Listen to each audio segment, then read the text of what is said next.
pessoal, dando continuidade, eu queria, antes de voltar para esse tema específico de intervenção do terceiro, mostrar aqui umas poucas disposições que são genéricas e que parecem assim que são bastante importantes, né? Principalmente para quem atua no processo como trabalhista, que é um processo altamente ativista, né? O juiz é um pretor mesmo, né? Isso é muito bom, né? Faz o direito. Tem mais o processo civil, em que pese ele tem hoje áreas assim, um processo mais ativista, né, do que era 10 anos passados, ele ainda é, considerando o trabalhista, bastante adversarial. Né? Então você isso também tem muito a ver com a questão de cultura mesmo, né? Você mudar isso é muito difícil. Esse artigo aqui, o 139, ele fala dos poderes do juiz. E eu fiquei impressionado com esse inciso 4, porque esse inciso 4, ele dá ao juiz o poder de aplicar pena pecuniária em obrigação pecuniária. Não é em obrigação de fazer ou de entregar coisa. Porque o fundamento francês, né, na Revolução Liberal, quando Poitiers disse que as obrigações de fazer estariam reduzidas a obrigações naturais, porque o juiz perdeu a força coercitiva de mandar prender. Aí o que é que eles criaram? As astrentes. Mexe no bolso e coage pelo dinheiro. A obrigação de fazer. Por quê? Porque aí você tem uma recalcitrância do devedor. A entrega de coisa, idem. O réu tem a coisa. Ele não entrega, se não quiser entregar. Agora eu fico pensando naqueles casos de uma pessoa de classe média ou de baixa renda que está sendo executada numa obrigação de pagar a quantia e já não tem dinheiro. Aí o juiz vai dizer assim, pague em tantos dias sob pena de pagar mais tanto por tempo de atraso. Então é isso aqui, né? O juiz pode fazer isso, determinar todas as medidas indutivas, coercitivas, mandamentais ou subrogatórias necessárias para assegurar o cumprimento de ordem judicial, inclusive, que vem, nas ações que tenham por objeto prestação pecuniária. Isso é coisa muito séria, porque a gente tem que pensar como aplicar isso. Na justiça estadual, a gente se depara muito com aquelas ações securitárias. Você tem um contrato de seguro, acontece o sinistro. Aí o consumidor prova que estava em dia com o pagamento do prêmio, e pagava as mensalidades dele em dia, a apólice previa a cobertura do sinistro, e não obstante a seguradora não paga a indenização. O que é que a gente faz? A gente usa a retórica para dizer que essa obrigação da seguradora é uma obrigação de fazer. A gente sabe que não é. Está filmando isso, né? Mas enfim, essa questão, como diz assim, é a retórica de você usar. Você sabe que a obrigação é de pagar a quantia, mas o tribunal já pacificou que cabe a pena pecuniária. Então, a pena pecuniária, num caso como esse, ela é extremamente eficaz. E você vai lá, pague sob pena de tantos, por tempo de atraso.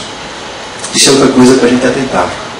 Desde 2002, o 461, parágrafo 5º, ele foi alterado pela Lei 10.444, que permitiu que o juiz brasileiro pudesse colocar pena pecuniária não só por dia de atraso, mas tempo de atraso. Então, quando você se depara com um caso, na minha vara eu já tenho uma chapa de casos de plano de saúde. Você pega lá, a pessoa infartou, está na UTI, o médico disse que tem que colocar um stent coronariano na pessoa. Vá para o plano de saúde. Pode ser que o seu até pague, mas eu já peguei todos os planos de saúde que usam os contratos. Aí vem aquela cláusulazinha dizendo que é prótese ou órtese, está fora da cobertura, aí não paga. Aí o que é que você faz em um caso como esse? Aplica a pena pecuniária, eu aplico por hora de atraso. Uma coisa é você colocar R$1.000 por dia de atraso. A coação existe, mas é pequena. Pode ser que por um cálculo deles lá, vale a pena. Mas quando você põe por hora de atraso e manda o oficial de justiça colocar a hora da intimação, não dá uma hora, eles autorizam. Você pode fazer isso, aplicar como medida coercitiva. E esse aqui tem que ter cuidado. Não é? Isso é um excelente instrumento, um fantástico instrumento de poder na mão do juiz. Isso vai ser muito usado em ação alimentícia. Além da cadeia, ele vai. Com certeza. Mas, graças a Deus, a ação de alimentos ela foi salva no último momento. Porque a Câmara ela tinha colocado a prisão em regime semiaberto. A primeira prisão seria em regime semiaberto. Só iria para o fechado na reincidência da prisão civil. Aí dizia assim ainda, se na comarca não tiver estabelecimento prisional para o regime semiaberto, aí você já vai para o aberto. Qual é a comarca que tem estabelecimento para o semiaberto? Não tem. Aí a pessoa já ia para o semiaberto. Aí o Senado no final voltou. Aí é regime fechado. Voltou aquela questão do regime fechado, até 3 meses de prisão. Então eu queria mostrar só isso aqui e mais um outro. Esse eu também achei maravilhoso. Isso aqui.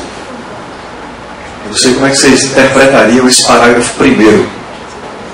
Guilherme Rizzo, que tem um livro específico sobre as astrentes, ele tem um entendimento que eu tenho perguntado assim, o entendimento é no sentido de que uma vez transitada em julgado a sentença,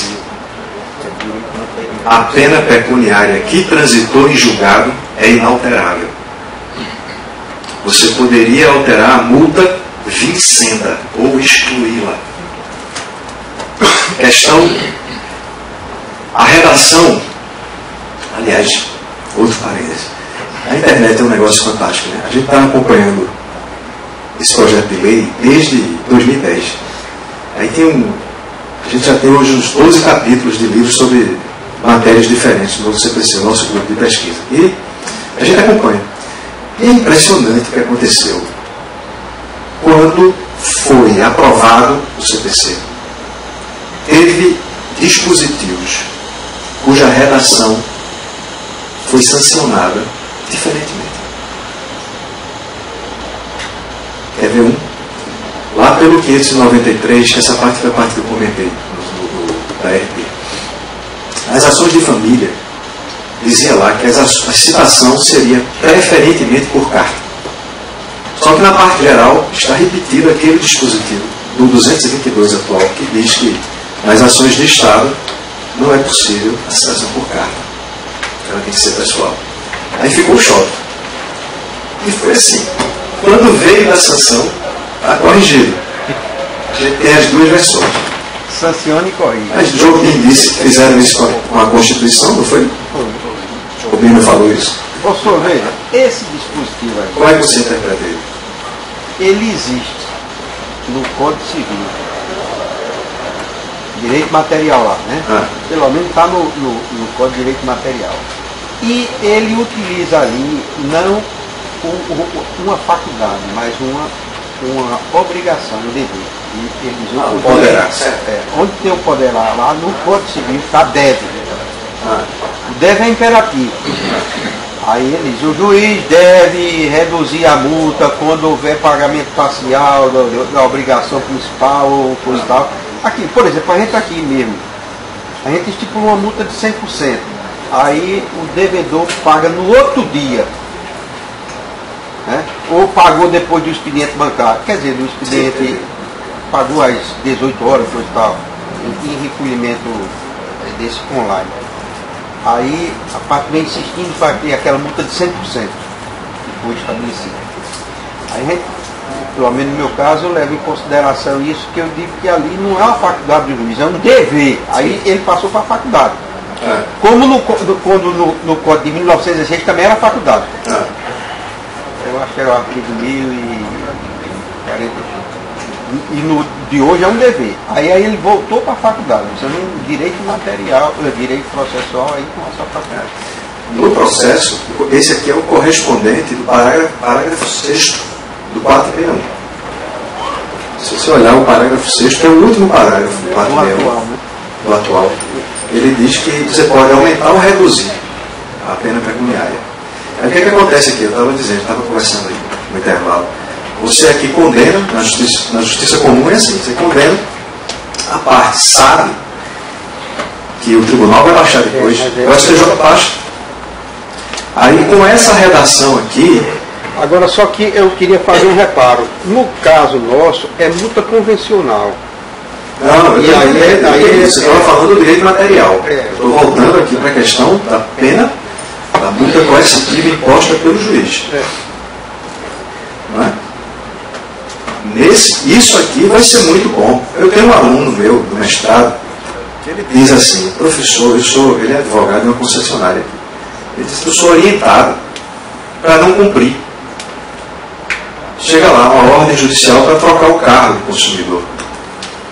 Aí você tem que aumentar, aí tem que sair a oficial de justiça com aquela princípio, faça o flagrante e tal. Por quê? Por que ele demora? Ele aposta que se ela ficar excessiva, o tribunal baixa. E baixa. E essa é a posição do STJ. O tribunal baixa. O que está acontecendo hoje? A gente está verificando na prática que os tribunais estaduais, que são a Suprema Corte da Prova, não é? Você, aqui, se você analisar aqui no tribunal a prova, se for no extraordinário, o Supremo não analisa a prova. Então, é a última instância de análise fática. Não é? Mas isso não acontece mais. Hoje os tribunais estão decidindo, não é com base em Pontes, Orlando Gomes, né, esses autores. Tal. Você decide hoje como a segunda turma do STJ decidiu no julgamento do especial número tal, é assim. A gente está muito mais próximo do sistema de common law do que a gente imagina. E esse novo CPC que o diga, né? Está aí, overruling, distinguish, está aqui regulamentado o valor e a força do precedente. Então isso é uma coisa. E por último, essa aqui, que é a questão dos negócios processuais. Isso vai cair para vocês. Até onde as partes podem mudar a CLT, se vocês aplicarem. Até onde as partes podem alterar o CPC. Está ali, ó. Direitos que admitam autocomposição e tal, dependendo do caso, né? Aqui para vocês fica muito mais fácil cortar, né? Se aqui o direito é indisponível, você vai lá e não aceita. Mas em direito privado, em relação ao direito civil, se não for contrato de adesão, o que é que as partes podem fazer com negócios processuais? Está aí no novo CPC. Que é isso aqui, como o LOL. As partes não, a gente não quer o prazo de 15 dias para contestar, não. Se tiver um litígio, o prazo é de 30 dias ou de 5 dias. Pode. Tem vários enunciados. De um lado, vocês vão encontrar o do Fórum Permanente de Processualistas Civis, que vai se reunir esse mês em Curitiba. Se reúne 2 vezes por ano e saem alguns enunciados. Tem vários sobre esse. Eu tenho outros slides com todos esses enunciados, mas não é o assunto da aula, estou só fazendo parênteses. Porque isso é muito importante. Esses negócios processuais são muito importantes. Será que eu posso pular um recurso, como em Portugal existe o recurso per saldo? Eu não quero que a minha causa passe por todas as instâncias recursais, eu só quero um recurso. Então eu vou fazer um contrato para não aplicar o CPC com todos aqueles recursos. Será que pode? Eu posso alterar prazos peremptórios? Então existe uma série de questionamentos. Isso aqui vai depender muito da interpretação. Eu gosto muito de um jurista português chamado Cabral de Moncada, porque ele tem uma frase que eu acho genial. Ele diz assim: a lei reina, mas quem governa é a jurisprudência. Então, quem dá o sentido da ordem é a hermenêutica. A frase de Nelson Saldanha também. Aliás, tem um livro com esse título, né? Ordem e Hermenêutica. Então isso é muito importante. E a calendarização, né? Aqui, ó. As partes vão poder calendarizar o processo. Mas será que ela vai obrigar o juiz? A calendarização é uma coisa que está sendo muito discutida. As partes vão poder contratar previamente ou incidentalmente ao processo para dizer as datas dos atos processuais que devem ser praticados. Ou seja, isso se chama calendarização do processo. Agora eu vou voltar. São três.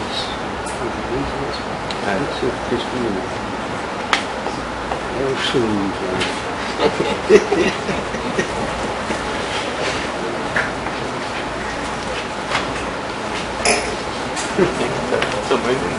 Vou voltar para a parte mais árida, né? Intervenção do terceiro. Intervenção do terceiro é. Não sei se vocês conhecem o Biratã de Couto Maurício. Foi meu professor na graduação, que é professor da Católica há 30 e poucos anos, é brilhante. Ele tem um livro, ele adora a intervenção terceira. Ele tem um livro só sobre assistência simples. É a dissertação de mestrado dele, publicada pela RT. E a tese de doutorado é a oposição. Então ele acha que é muito assunto para você falar de todas as modalidades assim, em um tempo de uma vez só. Aí eu estava dizendo aqui, vamos começar aqui com a oposição e os embargos de terceiros, que são ações muito semelhantes. O CPC português, por exemplo, ele trata das duas, como agora o nosso está tratando, né? Uma colada com a outra, porque são institutos muito parecidos. Como é que a gente pode evidenciar aí algumas semelhanças? Aí eu coloquei aqui algumas. O terceiro intervém, processo pendente, tem que ter um processo pendente. O terceiro vem para salvaguardar direito próprio. Agora, tem uma observação. No CPC atual, o 1046, parágrafo 2º, ele diz assim, equipara-se a parte. Né? Ele diz assim, equipara-se a terceiro a parte, que posto figure no processo, defende bens cujo título da aquisição não pode ser apanhado por ordem judicial. Equipara-se a terceiro a parte. Ou seja, a parte pode usar embargo de terceiros como substituta processual. Está previsto, artigo 1046, parágrafo 2º. Já peguei alguns. É um caso de substituição processual. Que o novo CPC silenciou a respeito. Né? Então, defende direito próprio, mas com essa ressalva. No CPC atual, os embargos de terceiros possuem, né, esse dispositivo aí, do 1046, parágrafo 2º, que é diferente. Então, ambos têm natureza de ação, né, são distribuídos por dependência, custos, despesas processuais, honorários, claro. Viram a monitória? A ação monitória agora tem honorários. Eu fico pensando, qual é a vantagem do réu para pagar naqueles 15 dias se ele vai ter que pagar honorários?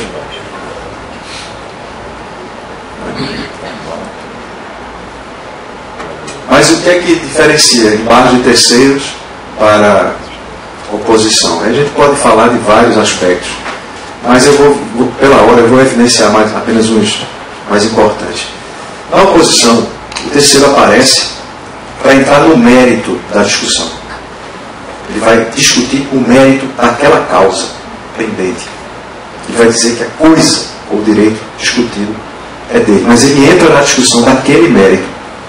Nos embargos de terceiros isso não acontece. O terceiro entra para livrar o patrimônio dele da discussão, porque ele foi indevidamente apreendido por ordem judicial.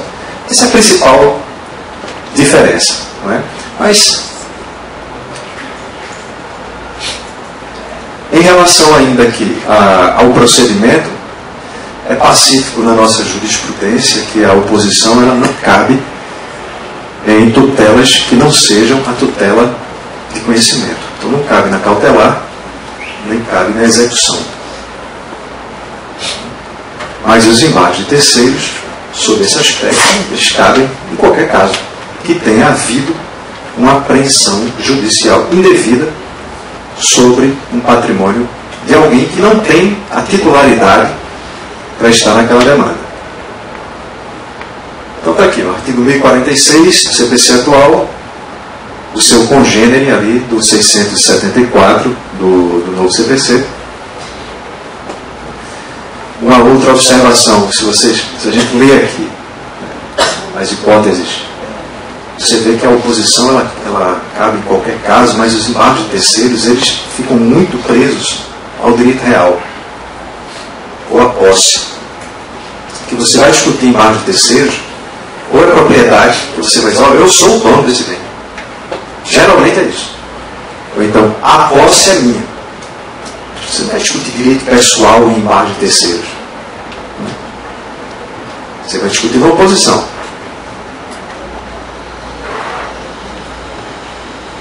Como eu dizia aqui, ó, o parágrafo 2º é que para-se a terceiro a parte que posto figure no processo. Isso acontece, pelo menos na justiça estadual, quando você tem uma penhora de um bem de família. Acontece isso. Isso depende da estratégia do advogado. Uma ameação. Né?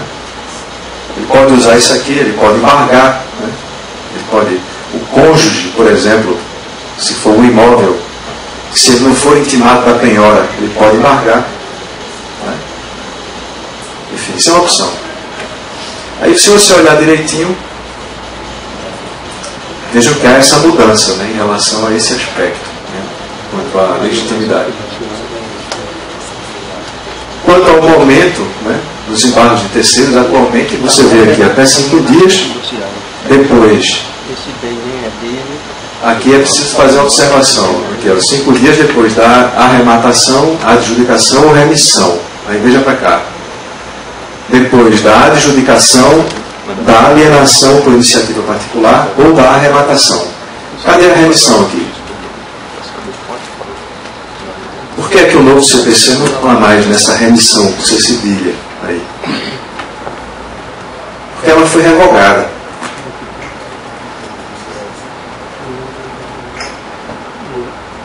E ela foi revogada pela Lei 11.382, de 2006.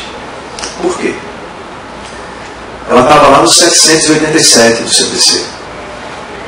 E ela garantia à família do devedor, depois que o bem fosse arrematado, e geralmente só é arrematado depois da primeira classe, né?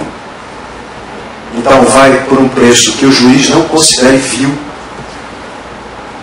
E é impressionante como esse conceito de preço vil, ele não consegue ser objetivado, porque o 692 até hoje diz que é vil, mas não diz o que é vil. É que o juiz considera vil. Tem jurisprudência, metade do valor de mercado e tal. Mas não passa isso, o negócio fica errado. E a família, então, do devedor, que tinha um bem arrematado, por exemplo, o bem valia 100, arremataram por 30, a família ia lá, pagava os 30 e fazia a remissão no sentido de resgate do bem, e aquele bem a partir dali não podia mais ser penhorado. Então, para o credor isso era terrível. Isso era uma forma, inclusive, de burla. Aí é um ato, né, claro, de tentativa de se esquivar do procedimento judicial. Então acabaram com isso. Aí você pergunta, mas a família do devedor ficou sem esse direito? Não. 685 do CPC atual, que é reproduzido no novo CPC, ele dá à família o direito de adjudicar o bem. Mas a vantagem de adjudicar o bem é que você tem que adjudicar pelo valor do mercado. Então, se quiser ficar, fique pelo valor da avaliação. Se você acha que o valor da avaliação está errado, impugne tempestivamente. Não é? Essa é a intenção. Quanto ao prazo da defesa, houve uma ampliação, né, no novo CPC. O atual fala em 10 dias corridos, o novo em 15 dias úteis.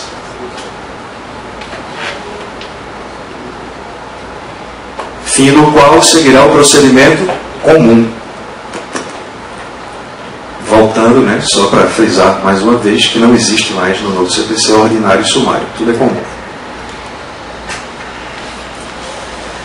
A nomeação à autoria.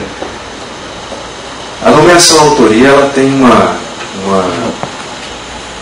digamos, uma teleologia muito interessante, que é evitar a fraude processual. Você evita um processo simulado com a nomeação à autoria. Você, por exemplo, se você litiga, né, numa lide temerária, em conluio, e aí você é réu, e aí você não faz uma boa defesa, perde prazo, sucumbe, não recorre. Mas o direito discutido não era seu. A pessoa que era titular do direito, se ela descobrir, depois do trânsito em julgado, depois que não houver mais prazo para rescisória, embargo de terceiros, rescisória, ela só tem um remédio para tentar livrar o seu patrimônio, que é a querela nullitatis insanabilis. Não é? Basta querela nullitatis, né? Mas é porque o insanável é que ela tem um vício que não é convalidável. Daí o perigo da corrente da jurisprudência que quer outorgar um prazo prescricional para a querela nullitatis. Não pode. A querela nullitatis não pode ter prazo de prescrição, não.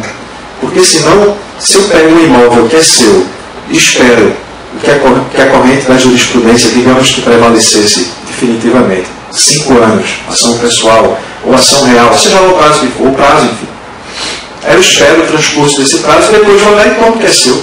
E você não podia se defender com mais, não existe. Então a nomeação à autoria clássica, se você olhar direitinho, existe uma crítica ao Alfredo Busaide. Quando ele mexeu no CPC de 39, a crítica que se fazia ao CPC de 39 é que ela não contemplava o caso do detentor. Ela dizia assim, aquele que possuir a coisa. Aí Alfredo Busaide o que é que fez? Tirou o possuidor e colocou ali, ó, aquele que detiver a coisa, então ele trouxe o detentor. E a crítica que desde Amaral dos Santos se fazia contra ele é que ele não resolveu o problema do possuidor. Ele colocou o possuidor para a denunciação da lei e ele errou. E a jurisprudência corrigiu. Porque, perceba, para eu denunciar da lei, eu tenho que ter legitimidade para a ação principal. Senão eu não posso denunciar. Eu denuncio na ação principal, mas eu fico nela. Então imagine, a ação reivindicatória do imóvel proposta contra o locatário. O locatário não é detentor, não. O locatário é possuidor. No entanto, ele não tem legitimidade para discutir a ação reivindicatória, porque ele não é proprietário. E o que é que o locatário vai fazer? Denunciar da lei? Como? Se ele não pode ficar no polo passivo. Não tem como ele denunciar da lei.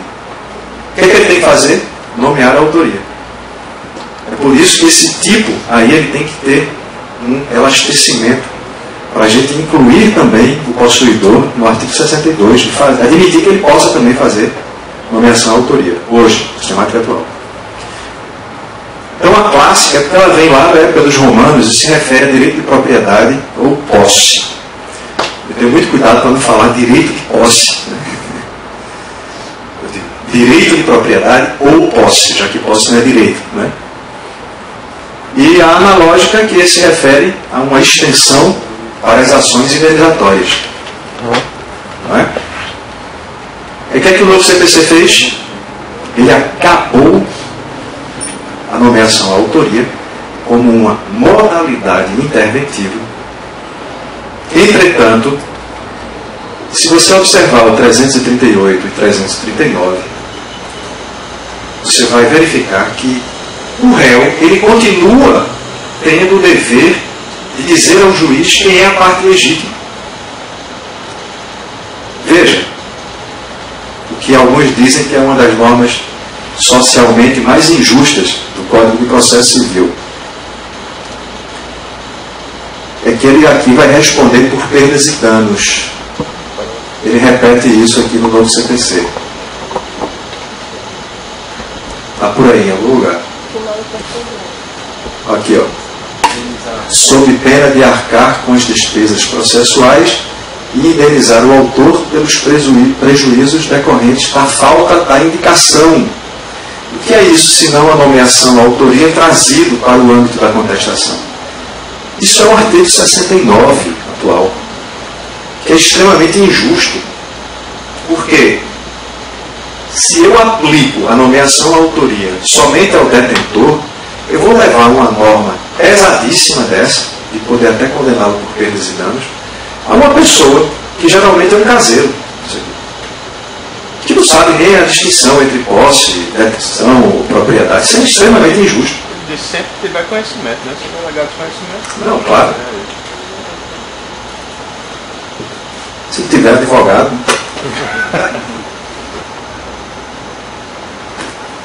Obviamente que ainda bem que a gente não presume a má fé.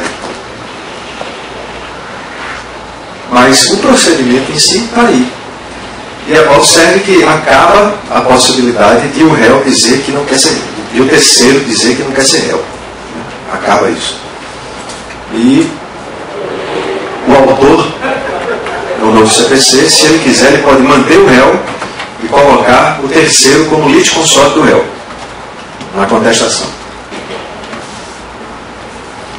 Bom, quanto ao chamamento ao processo, aí a gente tem um incidente processual